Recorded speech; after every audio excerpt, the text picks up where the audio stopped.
Why, hello there, traveler. You're listening to the Dungeon Mastery Podcast. Pull up a seat. Let's see what's in store this time around. And we're live. Okay, so my name is Evan Payne.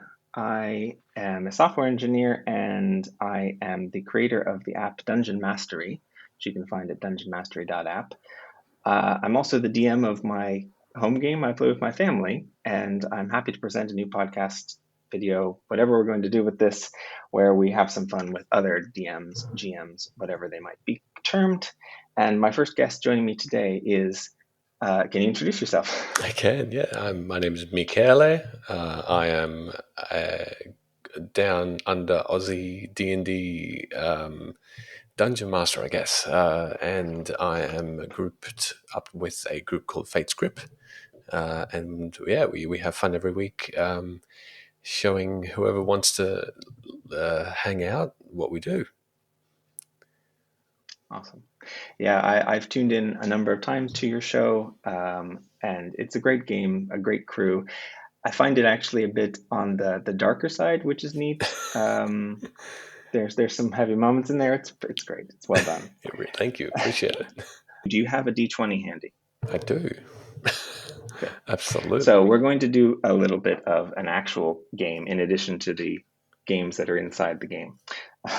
So we will start off. After weeks of wary travel across treacherous landscapes, you find yourself at last standing before the imposing edifice of the Tower of Records. Much like the famed Candlekeep, though without as cool of a name, this place is well known for its reputation for keeping detailed records of the history and lore of the various planes of existence. The tower rises up from a pillar of stone, surrounded on all sides by an immense moat, with a single arching bridge the only way to access its entrance. As you approach the bridge, a stooped figure wearing rags blocks your way. The bridgekeeper looks at you, stringy gray hair poking out from beneath his hood, face weathered with age and pox, saying, "Stop! Who would cross the bridge of truth must answer me these questions three, ere the other side they see. What is your name?" Paulie. Where are you from? Two Haven. What is your favorite ice cream flavor? Mango. All right, good enough. And he pulls back his hood and mask and straightens up, showing his true form to be that of a barrel-chested, full, bushy-bearded man dressed in rich clothing, chiseled features, and a full head of curly black hair. He says, "Ha!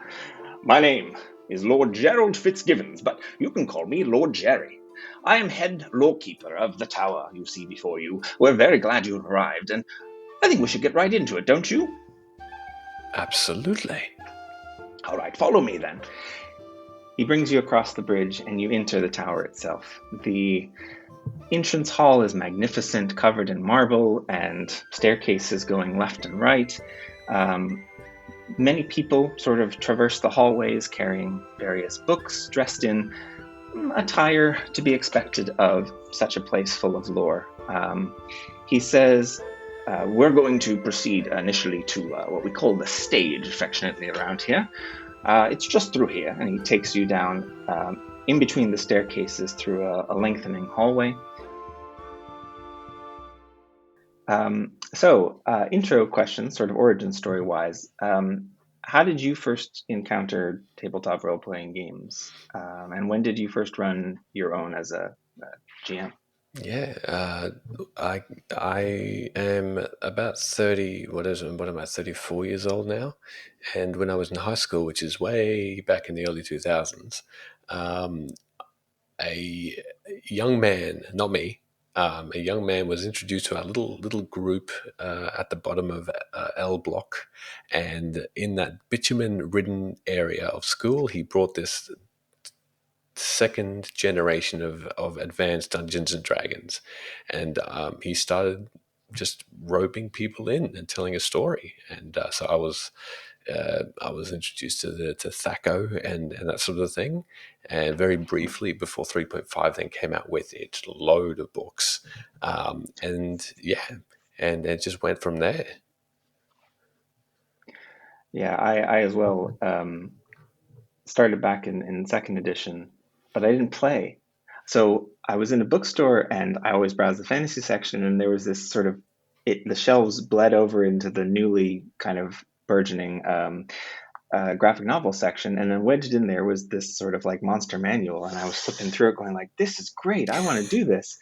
So I had my parents buy me all of the stuff, and then never had anyone to play a game with because this was the late 90s at this stage, and everyone like that wasn't cool. Like you couldn't do that. And even though I had sort of like nerdy friends and stuff, they were into sci-fi, and like I was one of the few fantasy geeks around. So yeah, I didn't get to play until a couple of years ago when I finally convinced my wife and my daughter, or one of my daughters, and my brother-in-law to sit down at a table and play with me because I was like, I've had enough of waiting. I want to play this game.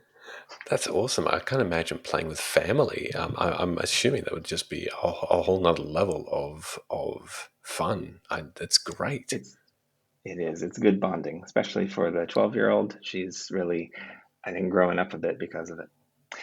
So when was the first time that you actually ran your own game? Soon after that, I started, I guess, in enjoying the storytelling side of it. There was a bit of a pause between, when I say a bit, I mean years between that high school era when I was mostly playing, and then the first time I actually did dungeon. Like I dabbled in 3.5, and I had a few little games here and there, which sort of, as you normally do in high school, they sort of peter off, and they, you can't go together and things like that, even during the break. But then it was probably a few years ago now where I sort of started to get back into it. And the very first or second, it was just with my brother briefly, and his and the group of friends surrounding, and a younger generation actually. I was the eldest by far. My sister came along, so I've had a little bit of family experience too, and it was really cool. And that went on for what, a year, before a couple of them moved away and stuff. So I think it really started to move into a point where I think, okay, I'm actually having more fun making a story and telling it and describing things rather than playing in it. So I just stuck with it.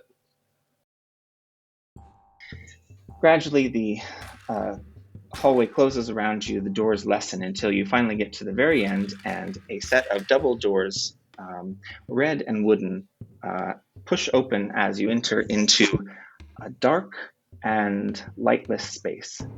A single orb flickers on, illuminating the stage, upon which stands a very strange creature. Humanoid, um, nude but genderless, skin a silvery chrome, face devoid of features entirely.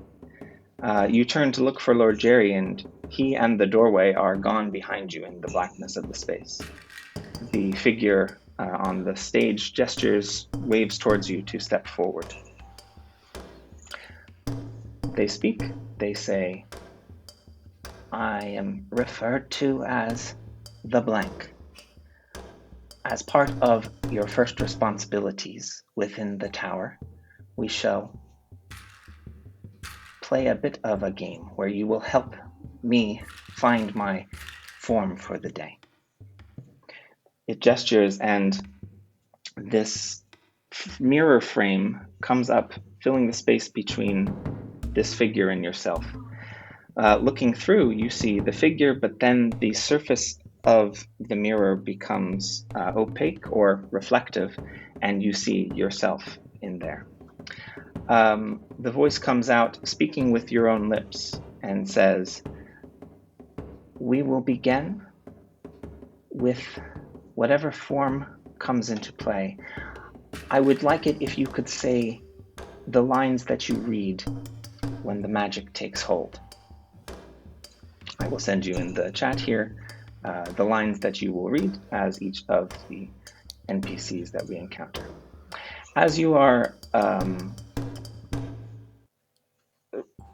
trying to take in what this figure is actually saying to you, you see that in the mirror, your form begins to shift, and you see before you a hulking male orc, broad shoulders, muscular torso. He's wearing simple clothes, homespun thread. Slung over his shoulders, poking out is a two-handed battle axe, but he wears spectacles and holds a book in his hand. Looking down, you see you as well have taken on the form of this orc and are holding a book in your hand.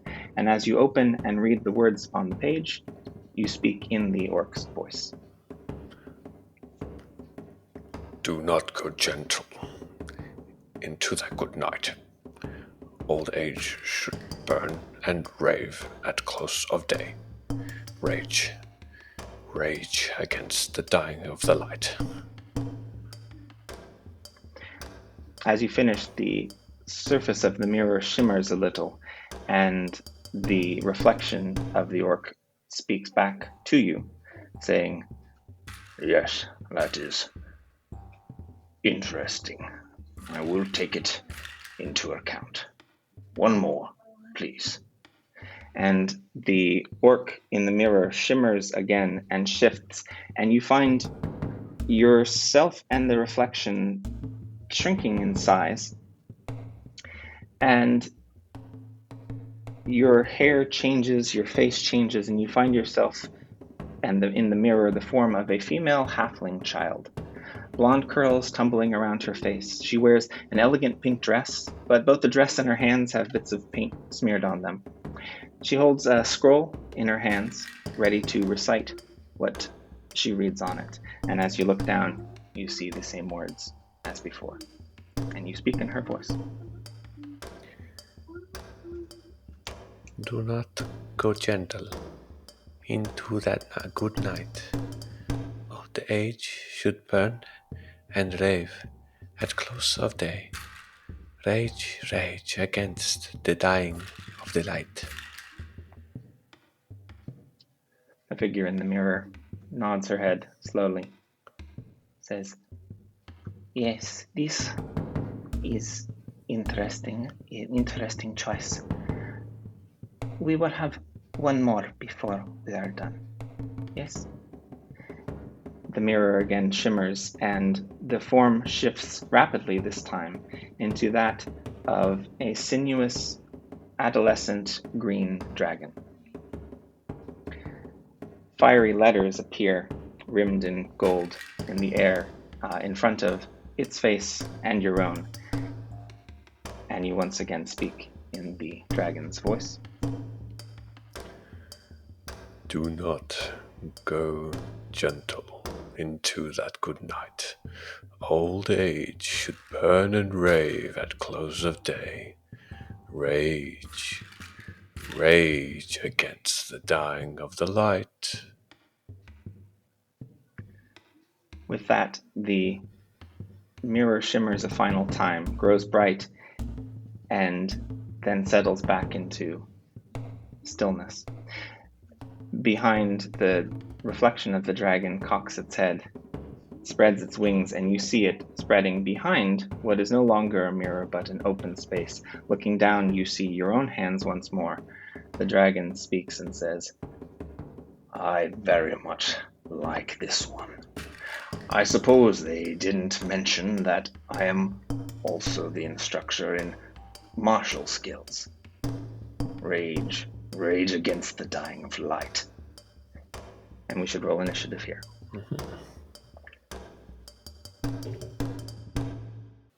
Okay, so let's get into some of the nitty-gritties of what it is to be a game master. First, with NPCs, how far in advance do you sort of plan out your NPCs?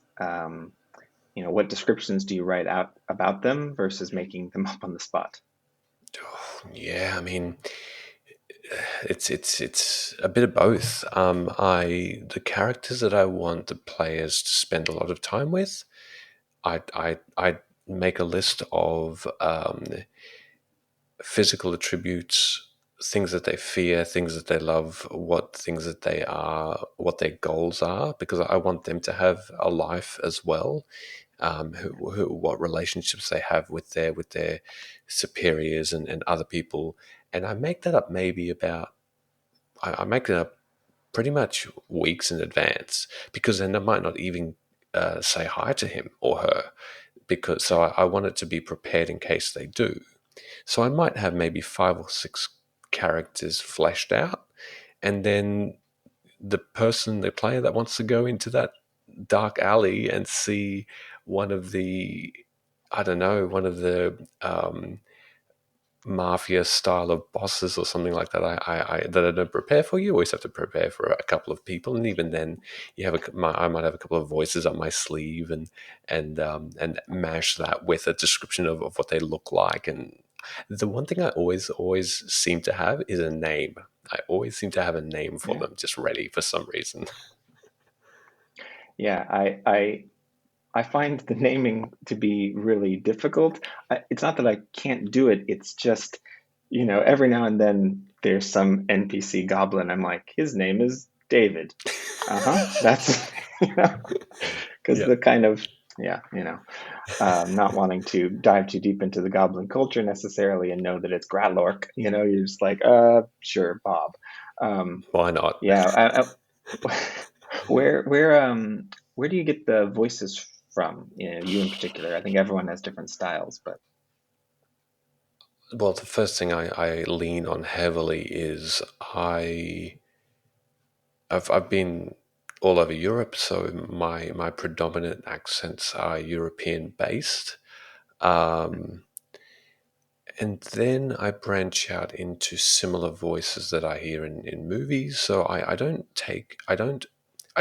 try not to copy straight from verbatim from a voice. So if I do a Gandalf voice or something like that, maybe the voice, the lips and the cheeks puff out a bit, but then I try and put my own spin to it, so it's not that obvious.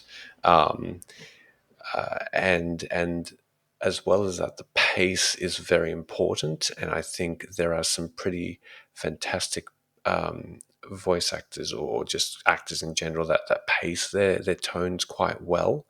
Um, mm, Lord of the Rings is a perfect example of different aspects of like a Gollum, quick and it's and hissy and that sort of thing. So I listen for tone, I listen for pace, I listen, and I just try and mix it up like that.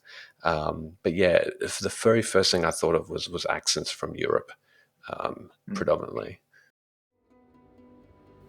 Oh, that was a 20. natural 20. Good. We'll skip over the combat because as interesting as that might be, well, Um, but regardless, you show your skills quite well. Um, Accessible within the room, as soon as the stage lights up a bit more for the encounter to begin, you find some weapons that you're able to defend yourself against. Eventually, beaten, bruised, and tired, the doorway opens and you stumble back out into the hallway.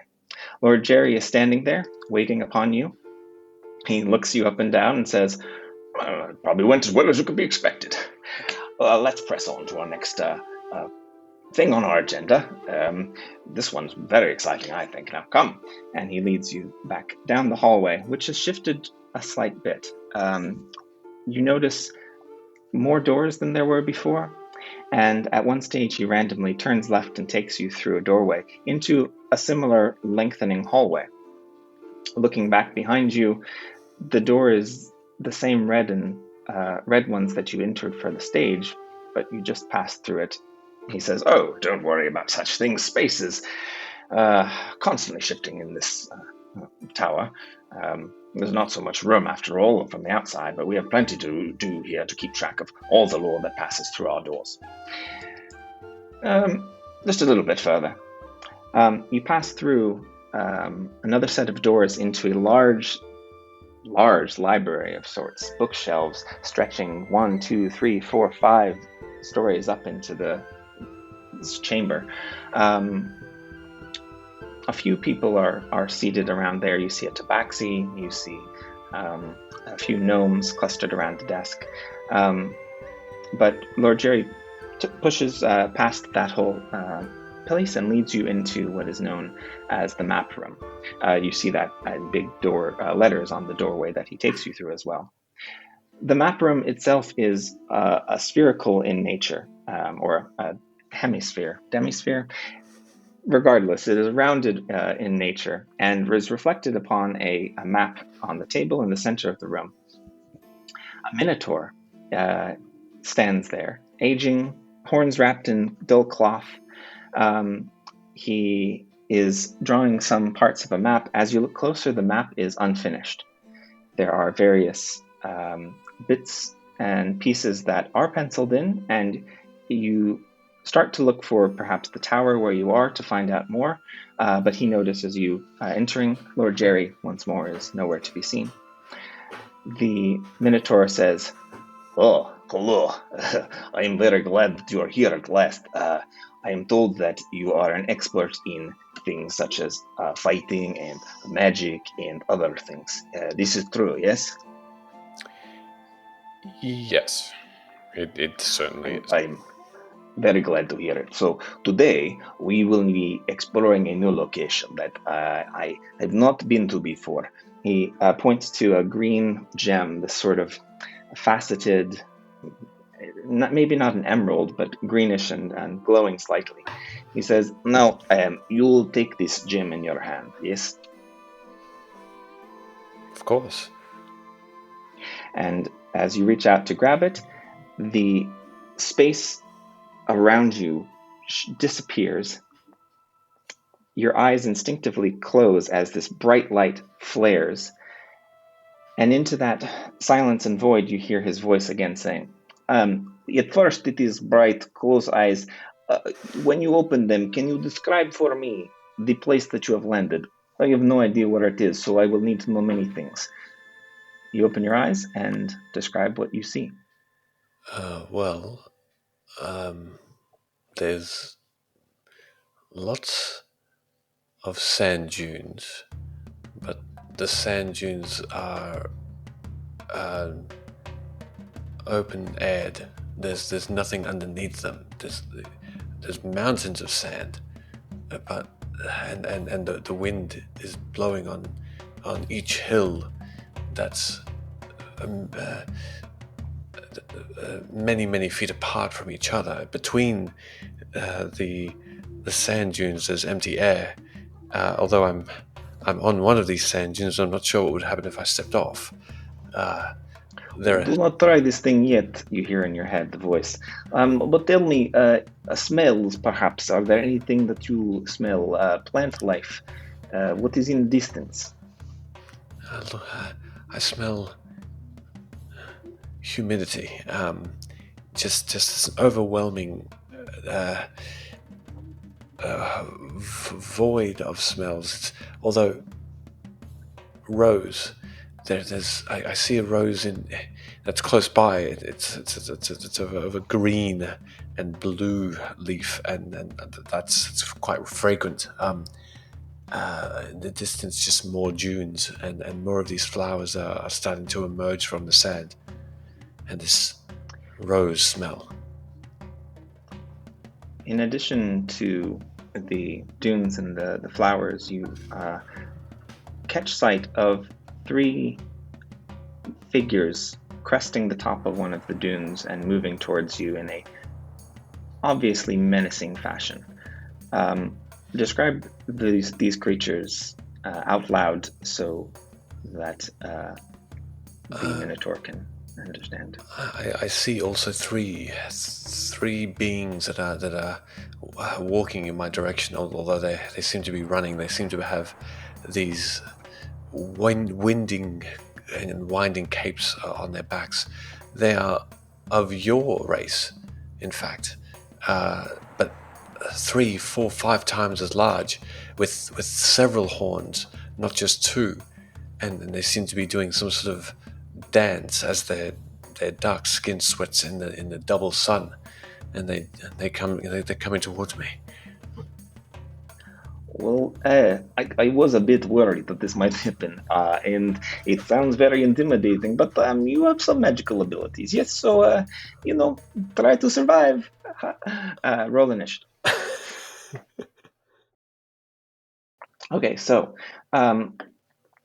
next is sort of the world, the locations that they're in, because different cultures make that up, and different climates affect what the people within them, how they act, and what sort of structures they build. So, do you usually build your own world from scratch, or do you use modules? So I've always used Eberron forever, and I think a bit of that is because I also have a family, and I find it a little bit challenging to take the time to make my own world, which I'd love to do. But I am in the process of doing something now. So um, hopefully by whenever Fate's Grip becomes a second season, and whoever wants to ragtag along with me again, I'll have that fleshed out and able to really just introduce players to things they've never seen before. That's exciting. That's exciting. So what do you do though when they go off the map? When something leads them to a place where you really, maybe there was like a vineyard on the side of the hill or something like that, but you hadn't written down anything in advance. They just kind of said, we need to go there. And you're like, you do? How do you handle those situations? I've become, not to give myself any huge compliments here, but I've started to be pretty good at improvising, and describing things just one thing after the other. I think that's probably where my enjoyment comes from a lot, when it comes to DMing too. It's just I have fun when they do want to go somewhere else, and if I'm not prepared, I don't shy away from that. I feel like it's awesome. It's almost discovery for me. And as I'm speaking to them, I'm thinking, "Wow, this is so cool. I'm actually enjoying what I'm describing," and so it just fills me with happiness when they do that. Don't tell them no. Yeah, well, they're going to listen to the show, of course. But yeah, it's the same. I mean, I leave them wondering whether I knew this stuff in advance or not. Yes. Um, One question though is, what sources do you draw on to help you describe it? Because it can be flat. Your control over the language itself can hinder you sometimes, Yes. depending. Are you conscious of anything that you do to help you flesh those out and make that improvisation easier?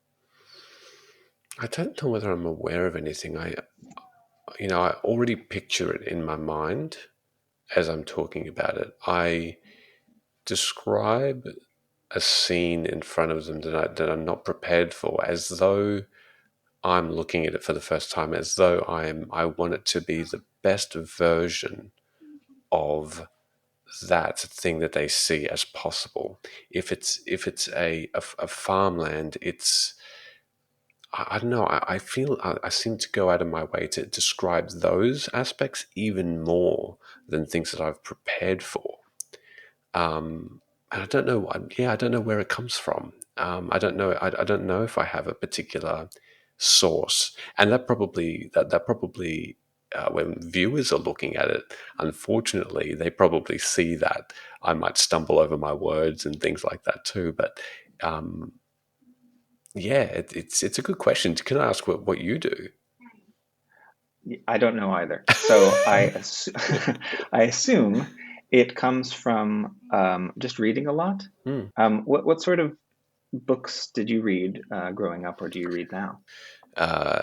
I've really not strayed too far from like a Raymond D. Feist. I've read all of his, every single book of that. And then, my goodness, 25 books worth. It's just amazing, that journey.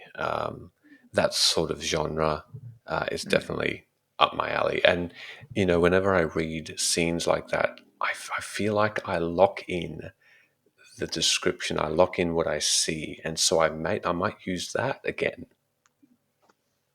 Yeah, that could be it. Like I said, reading Brandon Sanderson's stuff, or Robert Jordan, or George Martin, before the TV shows went off in crazy directions. Yeah, I love it.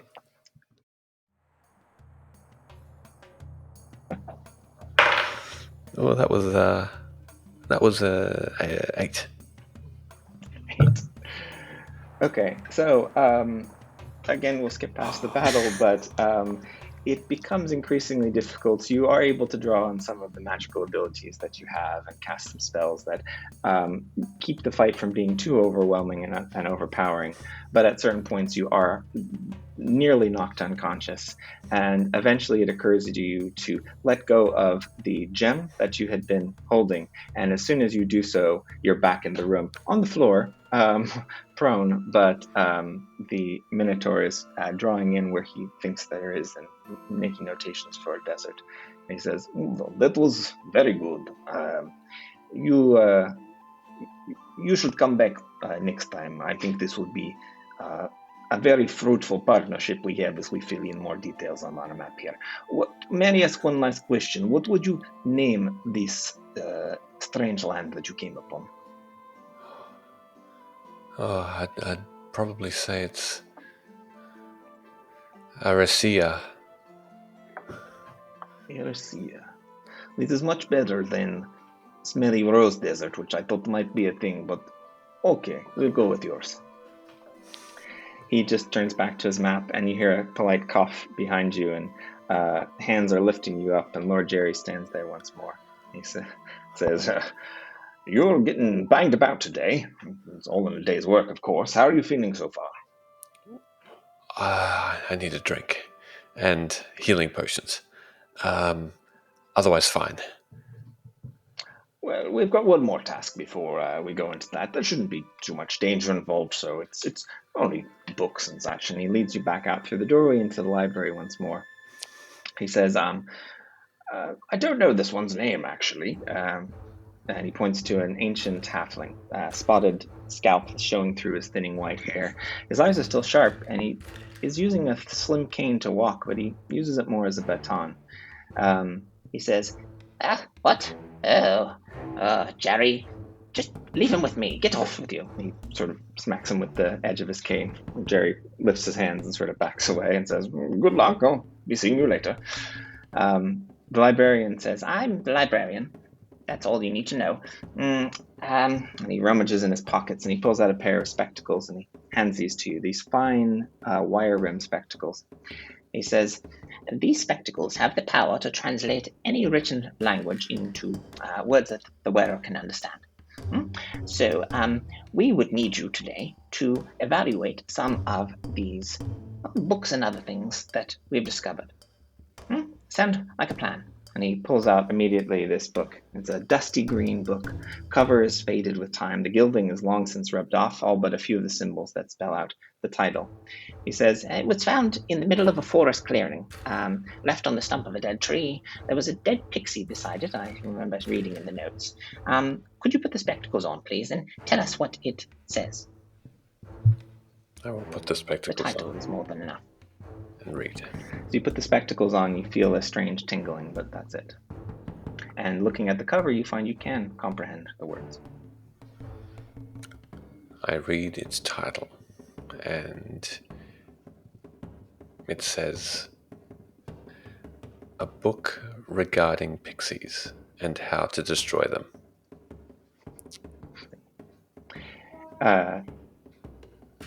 He takes the book from you and says, I suppose that makes a lot of sense, really. Very well. He calls out to one of the tabaxis and says, Put this over in the Feywild shelf, please. We assumed it would go there, but now it's for sure. moving on. He snaps his fingers, and this younger looking gnome kind of comes trundling over with a large dark tome that's nearly as like half the size of himself. Plops it over onto the table that's sitting there. It is large. It has a dark leather cover.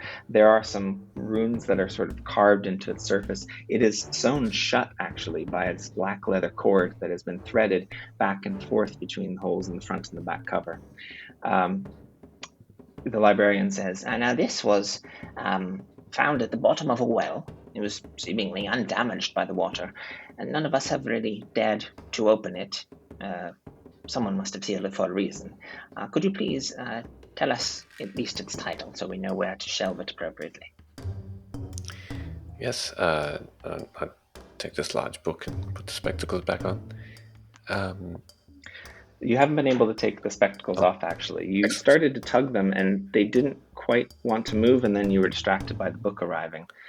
This Fair. time, as you begin to read, the letters do shimmer into place, but you feel a burning sensation around where they're touching you. It flares for a moment, and you wince and almost reach to take them off, but then it subsides again. Ow.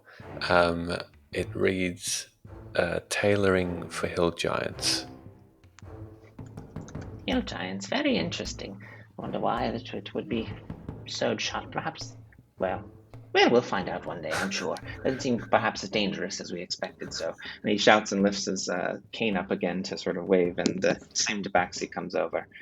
He says, shelve this over in the sections on giants. It's part of the material plane. It should be fine where it is. Yes, very good. Good. Off you go. One final one here. He reaches actually into his own satchel, and he gingerly takes out this rather well-maintained scroll, these wooden handles that help to keep it rolled clean and polished. He says, Now this was found in the attic of an eccentric gnome, known for her propensity for pranks, as well as for her deep knowledge of arcane. I secured it at great personal expense. I think it is going to be of quite importance, but he opens it up and says, I have been absolutely unable to read its contents in any way, shape, or form. Would you mind? He hands the scroll to you. You stare for a moment at the page once more, and the words begin to shimmer and take form in a title and a series of paragraphs underneath. As they do, again, that flaring sensation, piercing pain around the eyes. You do reach up to grab them off, but he smacks your hand with his cane and says, Just one more, please. I think we can make it. And the pain subsides. Just the title, then? The title would be enough to begin with, yes. It's a personal one. To Vortal, lover, and the last void dragon.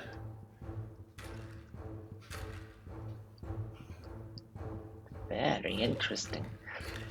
As you finish reading that and are about to surrender the document, your hands begin to tremble, and I need you to make a wisdom saving throw, and assuming that you have sort of a standard, so just a straight d20 roll. That was a 7. 7. Your hands shake and you feel an overwhelming urge, and you tear the scroll in two. The gnome, or the halfling, shouts, What are you doing? And you, over the course of the next 20 minutes or so, just go on a rampage through this library, tearing books off of shelves, slashing their covers with, your weapons, and using your magic to burn bits. Eventually, they manage to constrain you and are able to tear the spectacles from your face, at which stage your sort of madness subsides, and you find a bunch of angry librarians staring down upon you. How do you choose which items to bring into your game? So the source material for Eberron, even like some of the other content around that, has a handful of items, but do you go looking through other resources to find your own? Do you come up with it? And if you come up with your own, or regardless of where you find them, how do you make sure that you're balancing the strength and the extra abilities that it gives your players versus the storyline and what they might reasonably be capable of? Yeah, good question. I think my items that I give the characters are I get those items from all over 5th edition. If they're buying magical items, I have this cool resource, Giant in the Playground. I don't know whether you've heard of it. It's where the Order of it's a comic called the Order of the Stick. And it's a Dungeons and Dragons stick figure comic. It's an amazing, fleshed out D&D adventure. But anyway, in one of the forums, they've got like itemized prices for every single magic item, and it's like more realistic. So I refer to that. But in terms of their strength, I give the players items that are specific to their storyline and specific to their level, and then I test it. So I might actually make an item a bit OP unbeknownst to me. Unbeknownst to me. But then when I see that happen, that's a lesson for me. I just make the next encounter a little bit more challenging and see what they do to try and overcome that. There are every now and again I throw in the bag of holding, and I throw in the the immovable rod, things like generic things like that they might or might not use. And they've even given away some magic items before because it just hasn't been useful.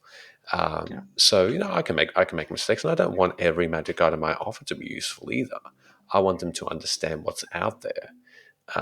So yeah, my method, I've got to be honest with you, it's pretty messy. I really do think that is true for most people out there that run games.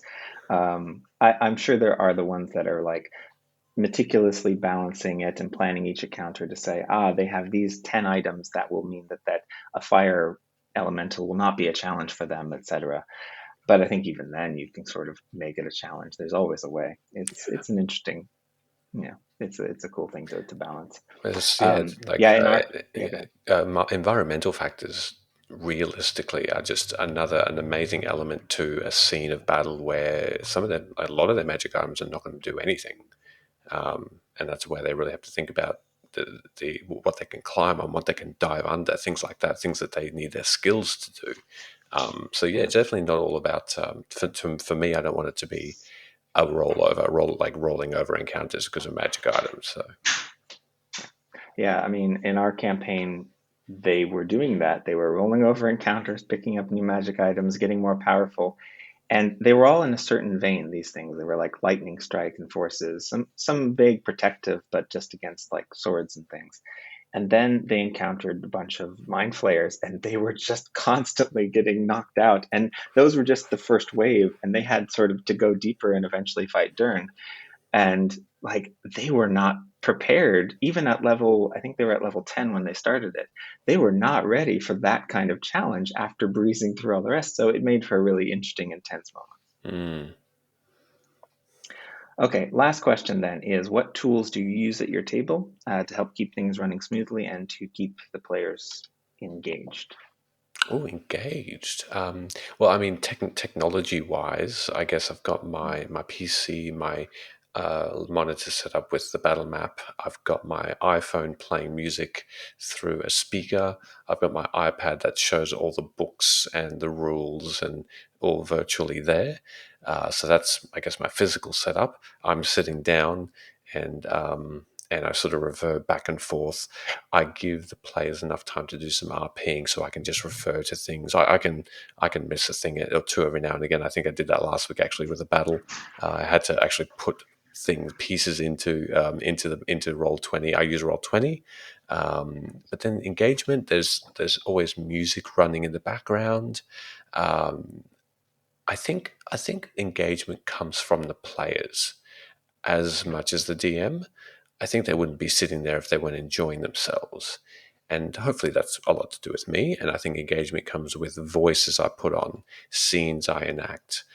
Engagements between NPCs as well can be an interesting point of interest. What else? I think likable characters that they can converse with and understand, and whoever helps them, NPCs that help them, I think it is very important to keep them engaged. The librarian in particular is shaking and says, Well, now you see why we don't use the spectacles ourselves very often. I should prepare better for this in the future, perhaps use one of the reading rooms. Right. You've done what you can for today. We'll recover what we can with our own spells. Thank you for your service. And you are left to your own devices.